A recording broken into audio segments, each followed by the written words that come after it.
महाविद्यालय लेक्चर्स में आपका स्वागत है। डीएलएड की क्लास में आज हम देखेंगे विराम चिन्ह क्या होते हैं। तो हमारा आज का टॉपिक है विराम चिन्ह। तो विराम चिन्ह जो टॉपिक है वो हमारा DElEd first semester, second semester, third semester, fourth semester यानी कि ऑल सेमेस्टर में पूछा जाता है। तो हमारा आज का टॉपिक डीएलएड के ऑल सेमेस्टर के लिए है। तो हम स्टार्ट करते हैं कि विराम चिन्ह क्या होते हैं।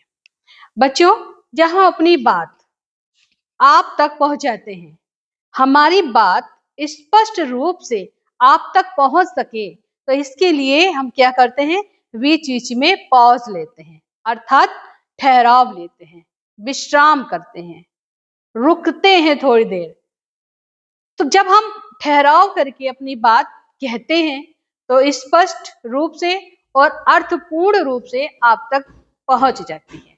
लेकिन जब यही बात हम लिखने के माध्यम से आप तक पहुंचाएं तो उसके लिए हमें ठहराव के स्थान पर कुछ प्रतीक चिन्हों का प्रयोग करना पड़ता है।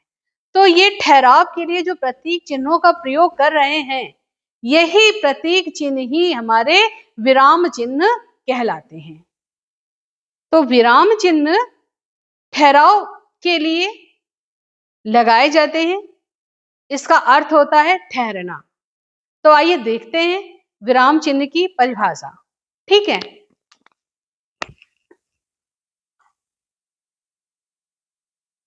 पहले देखेंगे विराम का अर्थ। विराम का अर्थ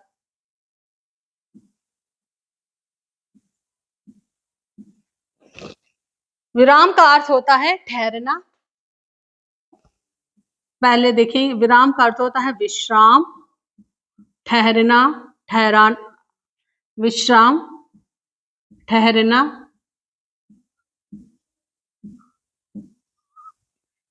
रुकना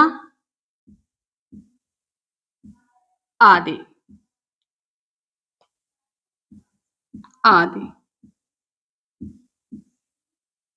ठीक है, विराम का अर्थ होता है विश्राम, ठहरना, रुकना आदि।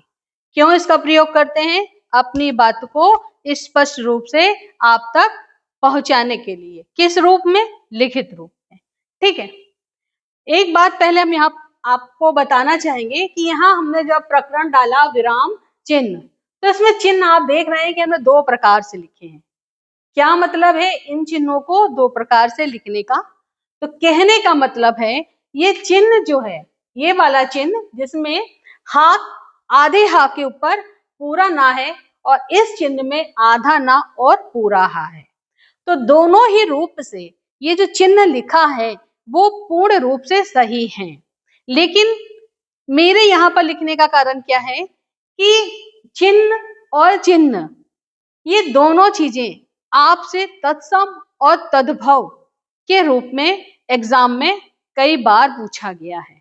तो कहने का मतलब है ये जो चिन्ह है ये परंपरागत रूप से प्रयोग में लाया जा रहा है और ये चिन्ह है, ये इसी चिन्ह का संशोधित रूप है। अब तत्सम क्या होता है? उसके समान। उसके समान मतलब संस्कृत के समान। तो ये चिन्ह शब्द जो है हम संस्कृत में भी ऐसे ही हूबहू प्रयोग करते हैं और इसका जो संशोधित रूप यानी कि तद्भव रूप हम इसको कह सकते हैं, ये चिन्ह हो जाता है। ठीक है, तो कहने का मतलब है ये वाला जो चिन्ह है ये हमारा तत्सम है और ये वाला तद्भव है। ठीक है, 2 मिनट के लिए हम अपने टॉपिक से थोड़ा अलग हो गए हैं, लेकिन हम आपके बेनिफिट के लिए बात कर रहे हैं। तो ये हो गया चिन्ह जिसमें पूरा ना आधा हा होगा तो वो हो जाएगा हमारा तत्सम, और जिसमें आधा ना और पूरा हा होगा वो हो जाएगा तद्भव। ठीक है, यहाँ हमने देखा कि विराम का अर्थ होता है विश्राम, ठहरना, रुकना। ठहरना और रुकना किस लिए? कि हम अपनी बात को पूर्ण रूप तक स्पष्ट रूप से आप तक पहुंचा सके, और जब यही अपनी बात को हम लिखकर आप तक पहुंचाते हैं तो उसके लिए हमें कुछ प्रतीक चिन्हों का प्रयोग करना पड़ता है। तो वही प्रतीक चिन्ह हमारे विराम चिन्ह कहलाते हैं। ठीक है, अब इसकी डेफिनेशन देख लेते हैं। कामता प्रसाद गुरु ने इसको परिभाषित करते हुए क्या कहा है, तो हेडिंग परिभाषा में डालेंगे हम कामता प्रसाद गुरु के अनुसार। कामता प्रसाद गुरु के अनुसार, कामता प्रसाद गुरु के अनुसार इन्होंने क्या कहा है, इन्होंने कहा है कि शब्दों और वाक्यों, शब्दों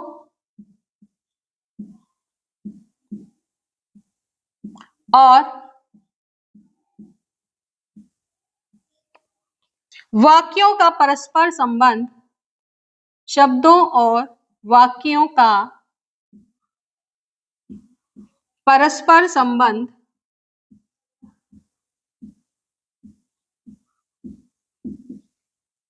शब्दों और वाक्यों का परस्पर संबंध बताने तथा बताने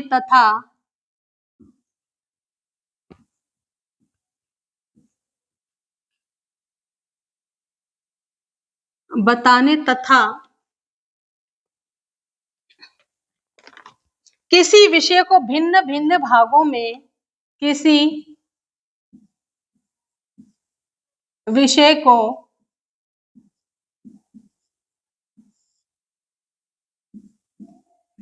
भिन्न भिन्न भागों में, भिन्न भिन्न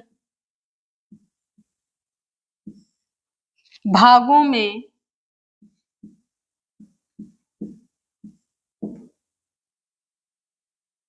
भिन्न भिन्न भागों में बांटने और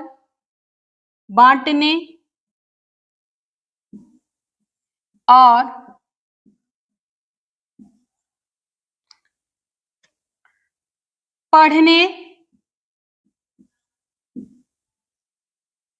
बांटने और पढ़ने में ठहरने के लिए, बांटने और पढ़ने में ठहरने के लिए, ठहरने के लिए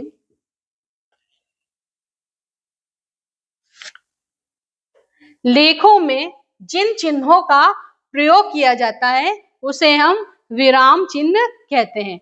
पढ़ने में ठहरने के लिए लेखों में यानी कि लिखने में, लेखों में हम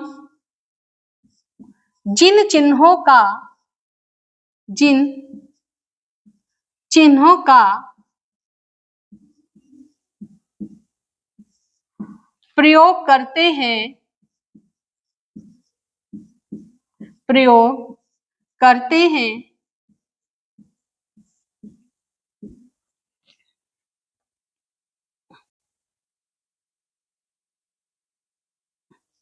उन्हें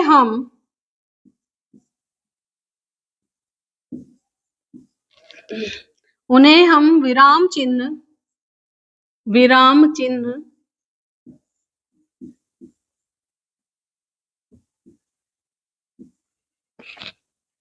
कहते हैं। अब एक चिन्ह हमने देखे यहाँ पर दूसरे प्रकार से लिखा है, आधा हा और पूरा ना, आधा हा और पूरा ना, जो इसी को इंडिकेट करता है। ठीक, उन्हें हम विराम चिन्ह कहते हैं। ठीक है, कामता प्रसाद गुरु ने क्या कहा कि शब्दों और वाक्यों का परस्पर संबंध बताने तथा किसी विषय को भिन्न भिन्न भागों में बांटने और पढ़ने में ठहरने के लिए लेखों में हम जिन चिन्हों का प्रयोग करते हैं उन्हें हम विराम चिन्ह कहते हैं। तो पूरी परिभाषा में इन्होंने अपनी कथन को, कहे हुए कथन को स्पष्ट रूप से आप तक पहुंचे, चाहे वो लिखने में हो, बोलने में हो, वहां पर हम जिन चिन्हों का प्रयोग करते हैं वही हमारे विराम चिन्ह कहलाते हैं।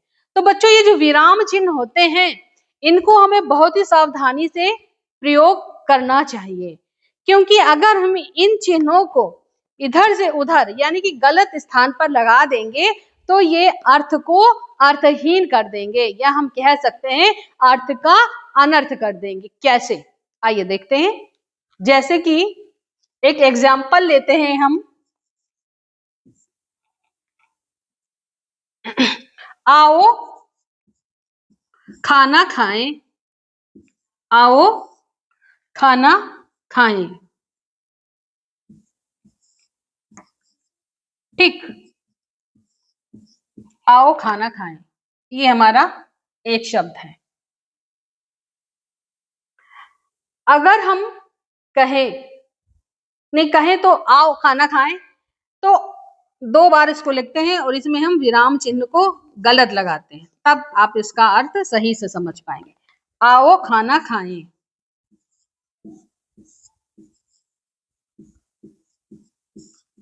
ठीक,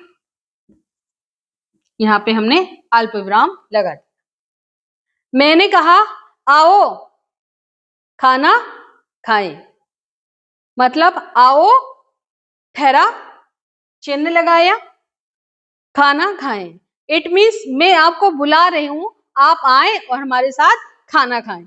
ये बात हम आप तक पहुंचाना चाह रहे हैं। लेकिन इसमें हमने क्या किया, आओ खाना खाएं, इसमें हम क्या कर रहे हैं, हम आपको नहीं बुला रहे हैं, आओ खाना, यानी अर्थात हम खाने को बुला रहे हैं कि खाना तुम आ जाओ और हम तुम्हें खाएं।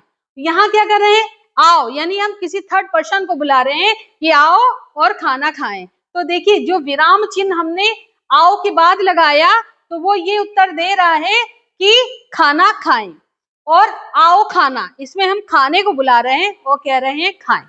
तो इस प्रकार से हमने देखा कि एक चिन्ह इधर उधर करने से हमारा अर्थ चेंज हो गया, परिवर्तित हो गया।